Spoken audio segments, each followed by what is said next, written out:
Hey everyone, welcome back to our channel.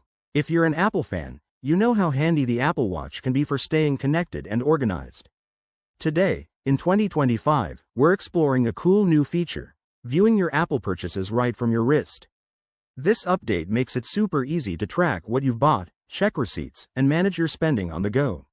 Whether you're shopping for apps, music, or hardware, this guide will have you sorted in no time. Let's dive in. First things first, make sure your Apple Watch is running the latest watchOS, probably watchOS 12 or higher by now. Grab your iPhone, open the Watch app, and check for any available updates. Once that's done, you're all set to proceed. Step 1. Wake up your Apple Watch by pressing the side button or raising your wrist. Navigate to the home screen and tap on the Wallet app icon. In 2025, this app has been enhanced with a dedicated Purchases section for better integration. Step 2. Inside the Wallet app, swipe to the Purchases tab. It's usually right there on the main screen. If it's your first time, you'll be prompted to sign in with your Apple ID. Use Face ID on your iPhone for a seamless experience, or enter your credentials directly on the watch. Step 3.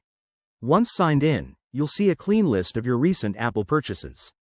Scroll through to view details like the item name, purchase date, amount spent, and even the payment method used. Step 4. For more in-depth info, tap on a specific purchase.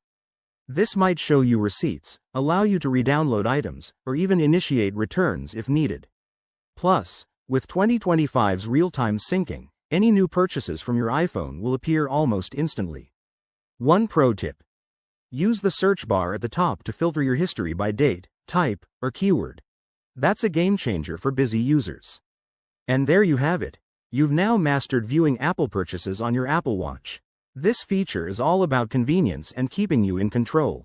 If you found this helpful, hit that like button, subscribe for more tech tips, and let us know in the comments if you have any questions. Thanks for watching, and see you in the next video.